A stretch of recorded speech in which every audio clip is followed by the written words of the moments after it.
I sipped on my whiskey sour, ground out my cigarette on the chopping board, and watched a bug trying to crawl out of the basin.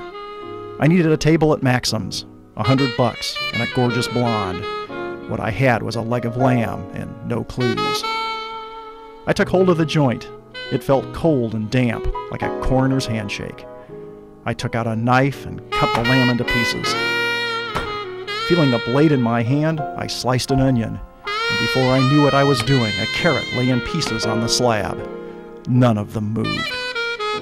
I threw the lot into a pan with a bunch of dill stalks, a bay leaf, a handful of peppercorns, and a pinch of salt.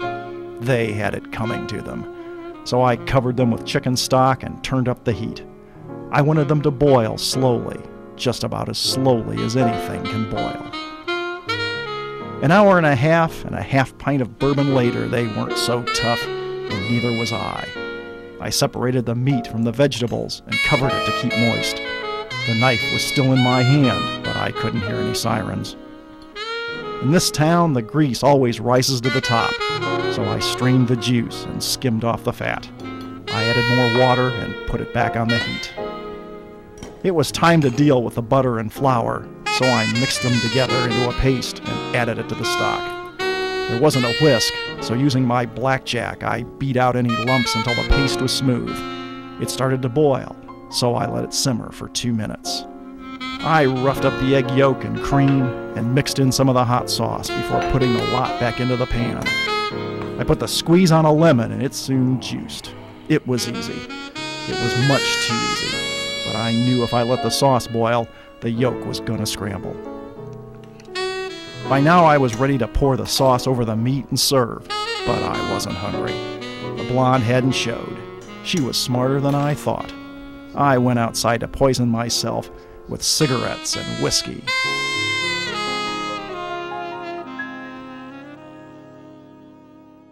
I hope Joe's okay. I wonder where he went. Let's go find out.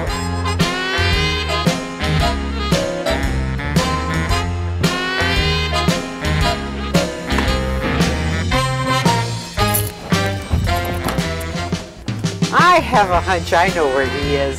Come on, let's go inside.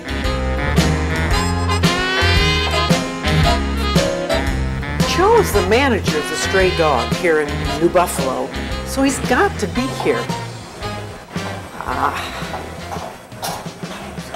Hey, what happened to you? Sorry, I got a little carried away, I guess. You really got into the Sam Spade thing, didn't you? Yeah, it's a lot of fun. Well, you know, we saw food through the eyes of authors. How about doing some drinks through the eyes of authors? Oh, sounds great. I've got some perfect recipes. Okay, let's do it. You know Sam Spade loved bourbon, and Jack Daniels was his favorite. We're going to do an old-fashioned, a bourbon old-fashioned, which is a classic cocktail, and it's really simple to make. You take a rocks glass, you have a little bit of cherry and orange in there. We use our muddler, it's called a muddler, to muddle up and mash up the fruit. Yeah, Sam Spade style. We put a little dash of Angostura bitters from Angostura, Venezuela.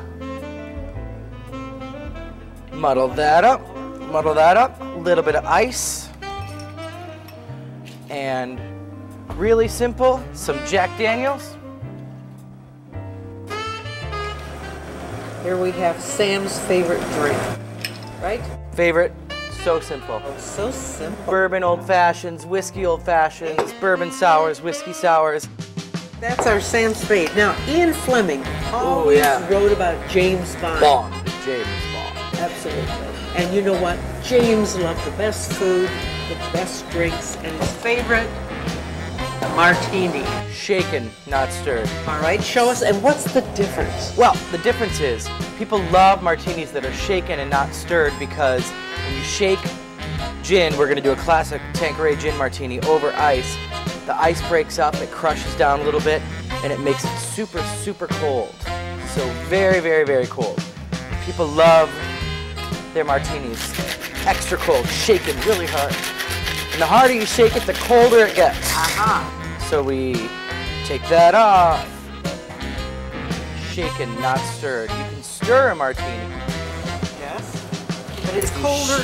this And way. if you notice the ice crystals that form right on top, and we're gonna very simply garnish that with 1 olive. Only 1 olive. Just 1 olive, 1 or 3. Always an odd number. My grandpa taught me that. Why? What's 2? What happened? Bad luck. Bad luck. Just like coffee beans and Sambuca, always 3. I see. Got it. Okay, now what would Patricia Cornwell do? Oh, probably a Bloody Mary, don't you think? Forensic pathologist, doing autopsies, morgue, Bloody Mary. We make a great Bloody Mary here, and it's really simple again. We try to keep all the recipes really simple. We start with a glass, straight out glass, a little bit of lime juice, and we like to salt the rim of it like that. It's a really nice salty flavor. We take ice, we take a little bit of vodka. We like to use Smirnoff. It's a really good vodka, moderately priced. We have our Bloody Mary mix that we use. Add a little bit of that in. And then we like to tweak it just a little bit with a little bit of Worcestershire sauce. Secret. A little bit of Tabasco for an extra kick. And a little bit of horseradish. This is pure raw horseradish. And we like to shake that up a bit to get all the ingredients mixed together.